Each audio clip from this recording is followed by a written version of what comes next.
Down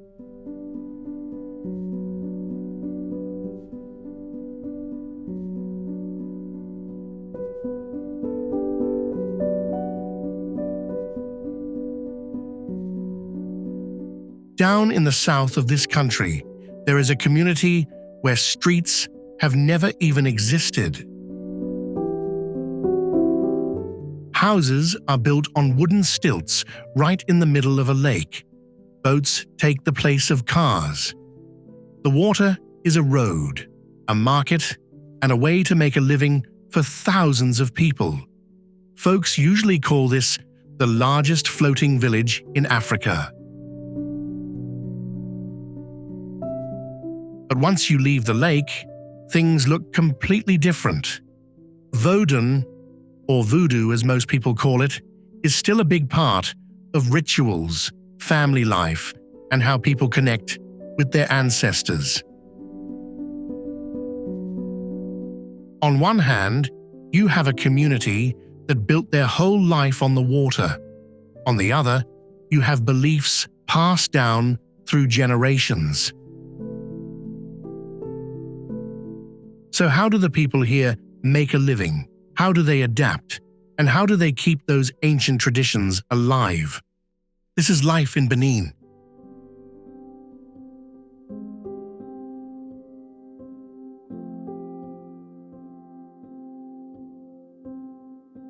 The Republic of Benin is a small country in West Africa that looks shaped like a key stretching from north to south. It borders Togo on the west, Nigeria on the east, touches Burkina Faso and Niger up north, and opens up to the Bight of Benin down south with a coastline 121 kilometers long. As you go inland from the Atlantic coast, the landscape changes almost completely. Down south, Benin opens up into a world made of water.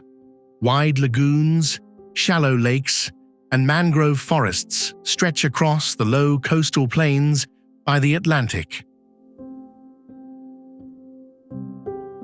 Under the tropical sun, shallow streams weave through green grass, wrapping around scattered huts in the swamp. Right in the middle of this landscape is Lake Nokoué, one of the biggest bodies of water in southern Benin.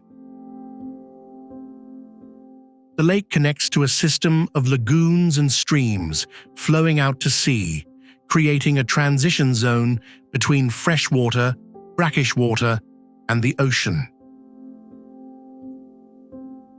The water level changes with the seasons. The lake expands during the rainy season and slowly shrinks when the weather gets drier.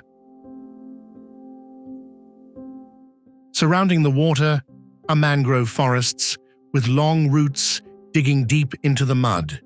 The roots tangle together into a thick net, holding in the silt, softening the force of the waves and slowing down erosion along the coast. Under the water, they form natural shelters where a lot of aquatic life grows during the early stages of their life cycle.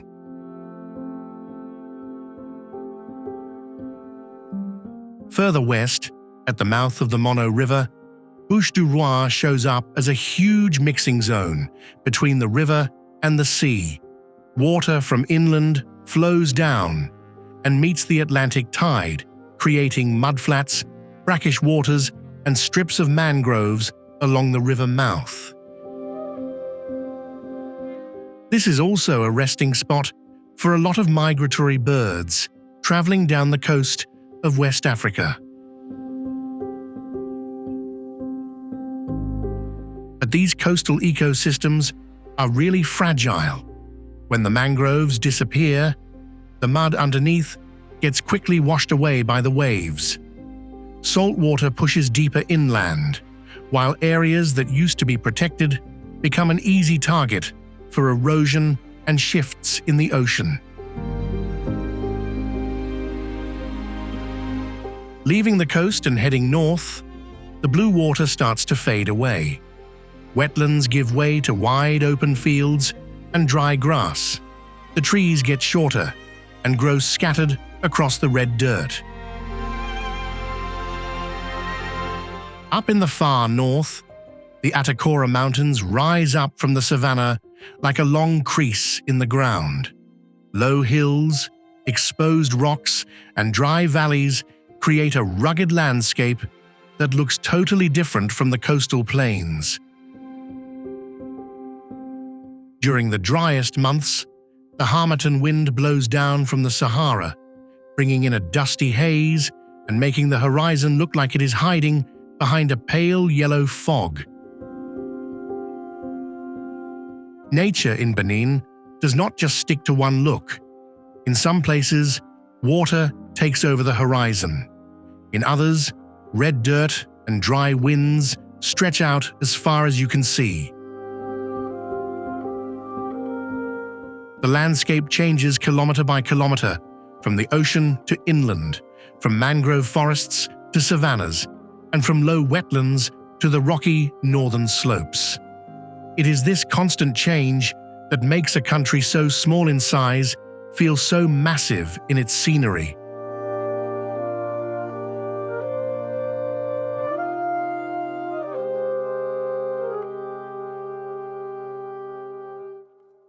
The population of Benin is about 13.7 million people, mostly packed into the south, where cities, coastal plains, and lake systems create the most crowded living hubs.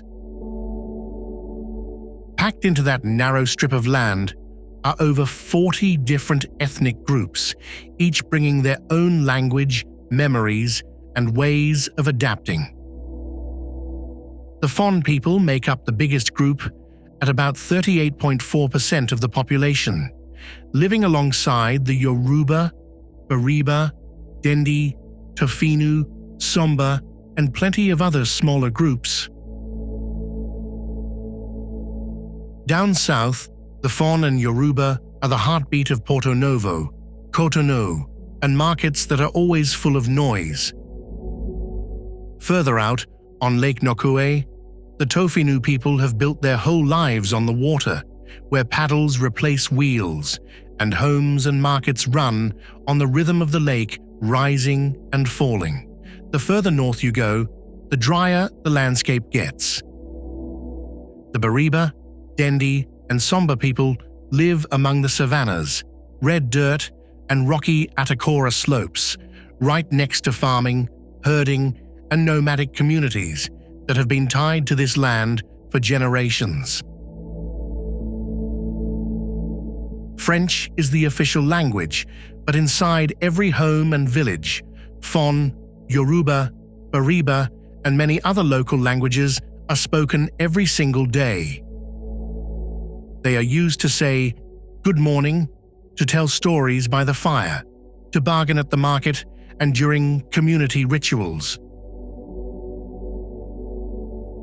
They might speak different languages, live in different kinds of homes, and grow up in completely opposite landscapes. But underneath it all, there is a common thread: the extended family, the responsibility between generations, and a deep respect for ancestors. In Benin, a community is not just made up of the living. It is held together by memories, duties, and beliefs passed down from one generation to the next.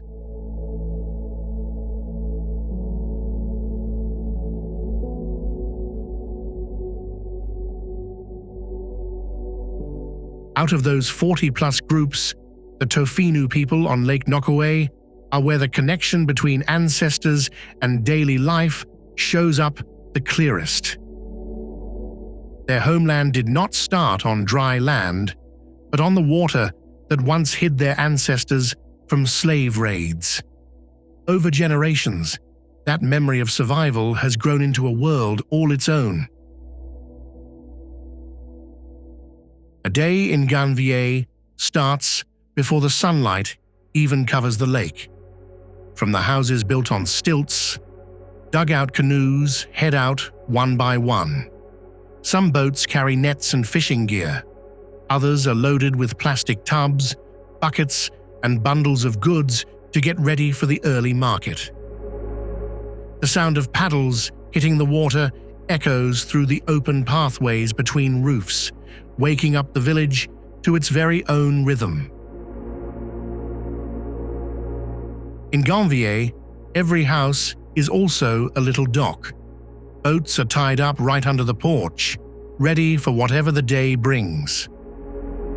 Folks paddle over to their relatives' houses, out to the fishing spots, to places of worship, or over to the floating market.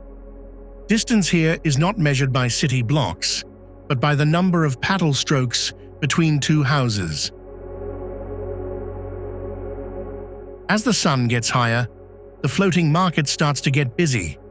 Boats pull right up next to each other out on the lake. Sellers bring food, tools, and small everyday items. Buyers lean over their boats, hand over the money, grab their stuff, and keep moving. There are no fixed stalls. There are no crowded aisles. The whole market constantly shifts around with every stroke of a paddle. But the floating market survives on more than just buying and selling. Whenever two boats pull up close, a few quick hellos are traded right along with the goods. From one paddle to the next, the little stories of the village quietly spread around. Out in the middle of Lake Nokoué, the market feeds the community and keeps everybody close. Far away from the houses are the acacia areas, where locals stick tree branches and palm leaves into the lake bottom to keep the fish around. Above the water, all you see are dry branches quietly poking out. But down below, there is a whole life source silently growing month by month. Folks have to check the nets all the time, replace sagging sections, and make sure the fish do not escape.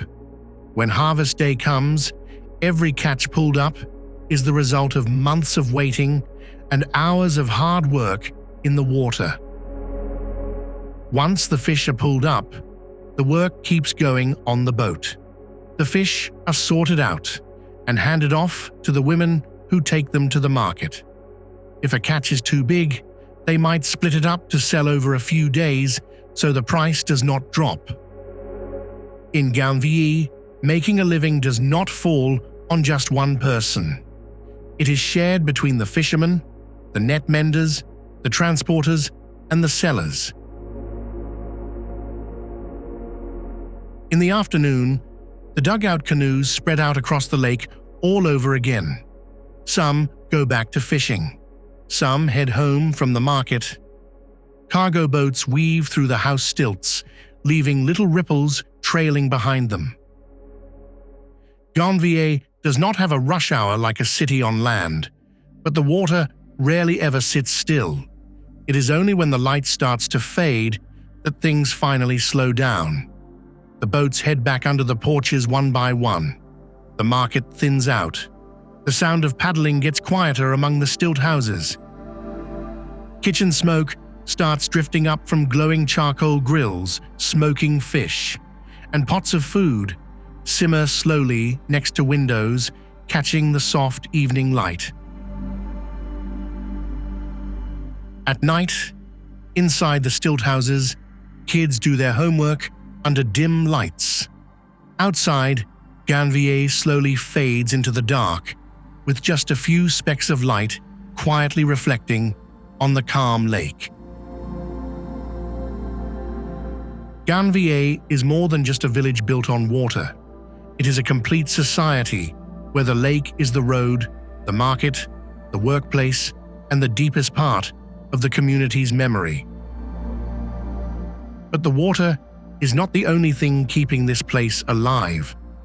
Behind the roofs and the paddle strokes, there is a whole world of faith, where ancestors are still seen as watching over the living, and gods are still prayed to for the protection of the whole community.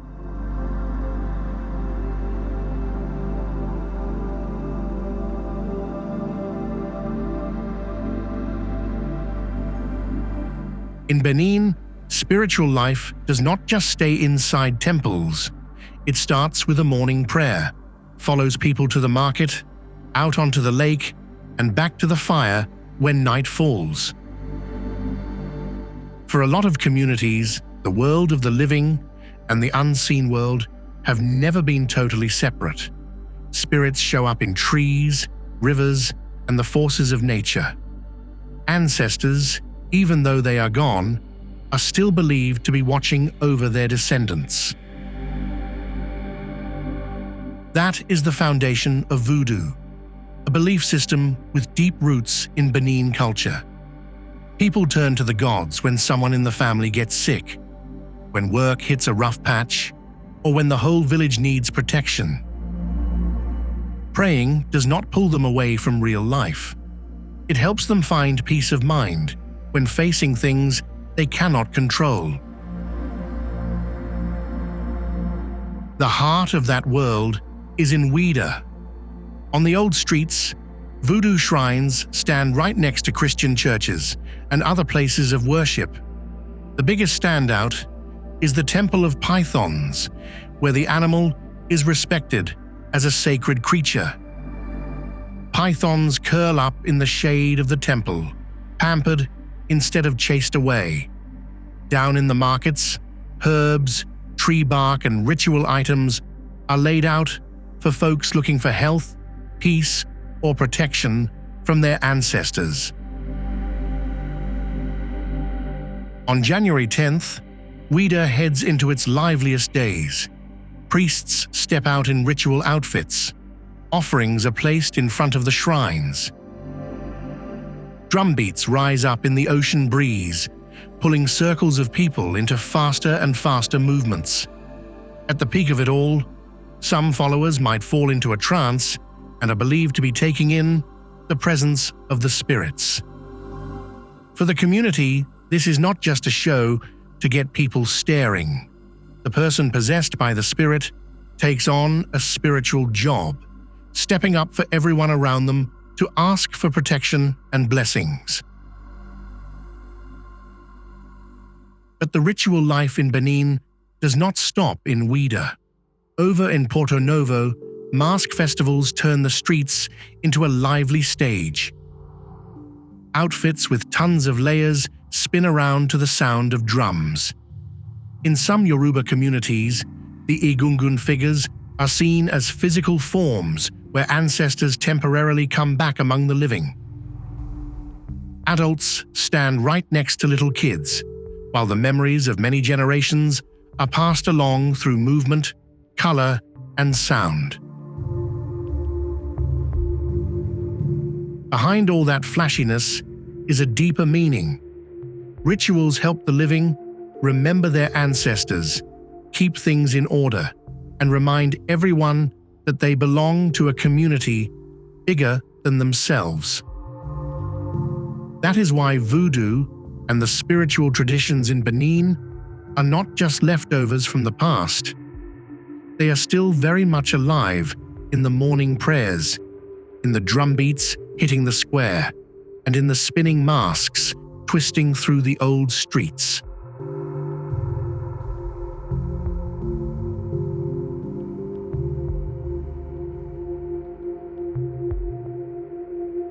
When the rituals wrap up, people go right back to work. In Benin, it is rare for one single job to be enough to feed a whole family all year long. Life is patched together from a bunch of small income sources, shifting with the rainy season, market prices, and whatever chances pop up that day. In Porto Novo and Cotonou, the economy happens right out on the street. Zemijan motorcycle taxis weave through the crowds. Stalls pop up under tarps. Tailors, welders, mechanics, and street vendors scrape by on every single ride, every item sold, and every customer that drops by. Once you leave the city, the dirt becomes the backbone of making a living.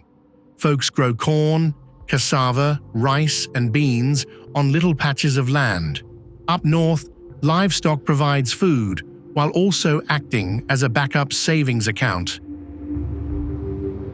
Down south, Lake Nokoué and the lagoons feed the communities tied to fish, boats, and the water.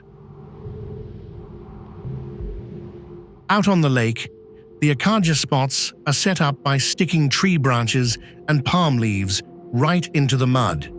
Fish come to hide out and grow over a bunch of months. When harvest day hits, folks close the nets, pull out every single branch, and herd the fish into a tight spot of water. The women take the fish, sort them out, and bring them to the market. Young folks learn how to paddle, while the older folks pass down what they know about the fishing seasons. Earning a living here is always a job for a lot of hands. Most of what people in Benin produce does not just get sold off. A chunk of it makes its way back to the kitchen, where the land, the water, and the whole family's hard work come together into a meal.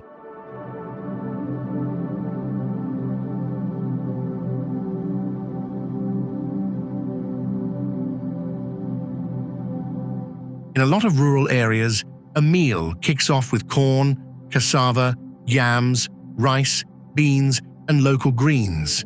The ingredients get ground into flour, cooked into a porridge or a thick dough, and then eaten with sauce, fish, meat, or veggies. Everyday meals do not need to be fancy. They change with the seasons and depend on whatever the family has left after hauling a chunk of it to the market. Corn can be ground into flour, boiled, and stirred until it gets nice and thick. Cassava gets boiled, mashed, or turned into flour. Yams and beans fill out meals where meat does not always make an appearance.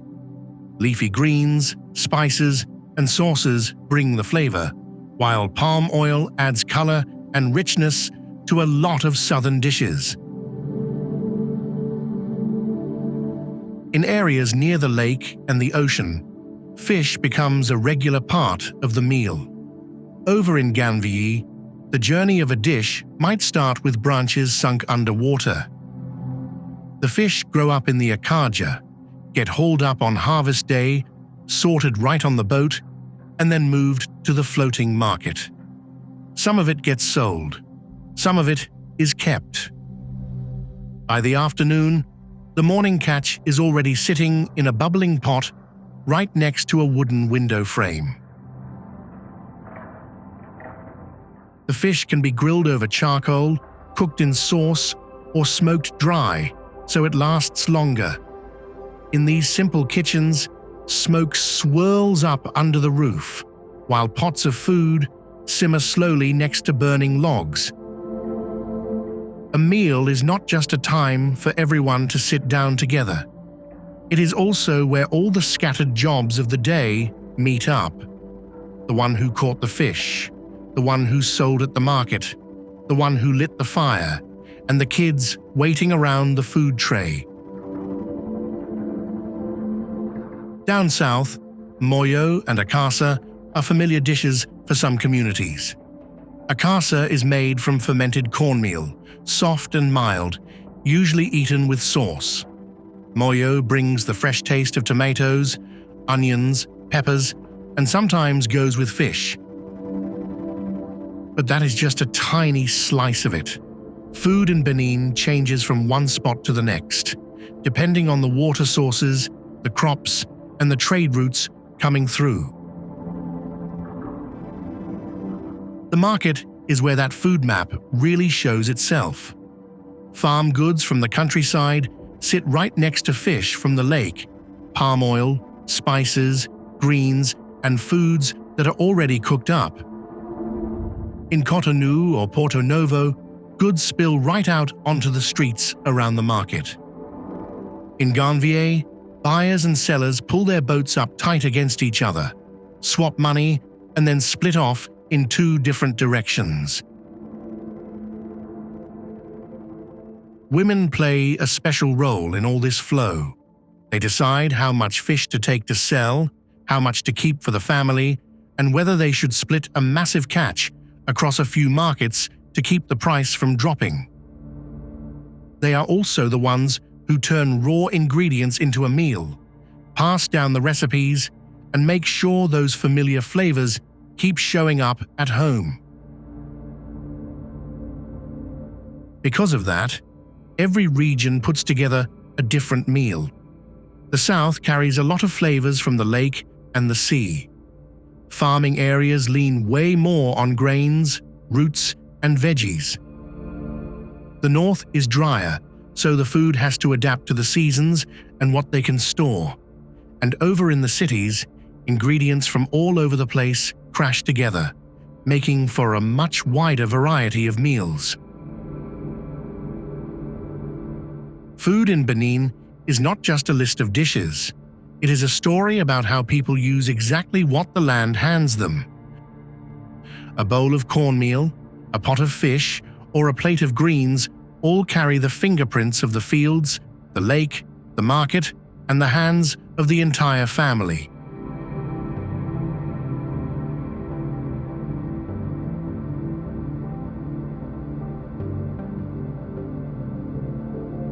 But those ways of making a living are never totally guaranteed. Farmers have to wait on the rain, fishermen have to wait on the fish, sellers have to wait on the customers. Just one bad harvest, a broken-down motorbike, or a sick person in the house can bring a family's whole income to a screeching halt. Out on Lake Nokoué, the fish supply is taking a hit from overfishing and worse water quality. Up north, random rainy seasons make it tougher for crops and livestock to survive. At the same time, schools, cell phones, and trips into the city are opening up a bunch of new choices for the younger folks. Some of them do not want to keep doing what their parents did for a living. But for the older generation, a job does not just bring in cash. It also keeps alive the know-how of reading the water currents, guessing the rains, building an akaja, or patching up a Tata wall. So the question is not about tradition versus modern times. The question is how to let young folks choose their future while still having somebody left to guard the old knowledge. Even though life is not easy, plenty of folks stay put. The ones who pack up and leave usually end up coming back anyway. That is because a hometown in Benin is not just a place to work. It is a tight web of family, memories, and connections built up over generations. It takes a bunch of hands to haul up a catch of fish. A harvest needs people to work the dirt, people to pick the crops, and people to run the goods to the market. Even a meal passes through a bunch of folks before it gets set down in the middle of the family. It is exactly this reliance on each other that makes the community a place people can lean on when things go wrong. A hometown is also where the ancestors hang around. For the Somba people, the Tata holds the family's memories. For the Tofinu people, Ganvié is where their ancestors once found a way to survive out on the lake. For the communities that follow Vodun, the folks who passed away are still remembered and asked for protection. Because of that, leaving your hometown is not just about leaving a house. Sometimes it also means walking away from the exact place where your family's past is kept safe.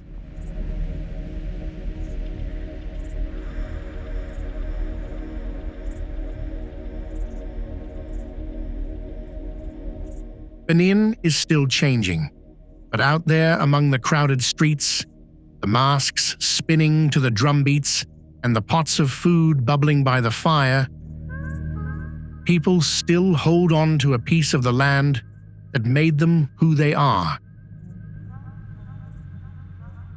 As the day wraps up, the boats head back out on Lake Nokoué.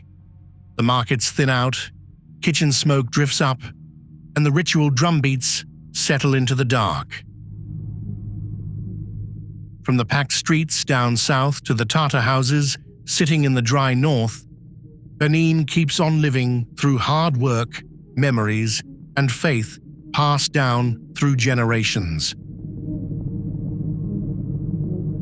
This country is changing, but even as they step forward, the people of Benin still carry with them the lake, the dirt, the spirits of their ancestors, and the community ties that have kept them grounded. Because over in Benin, a hometown is not just where folks live, it is where they know they belong.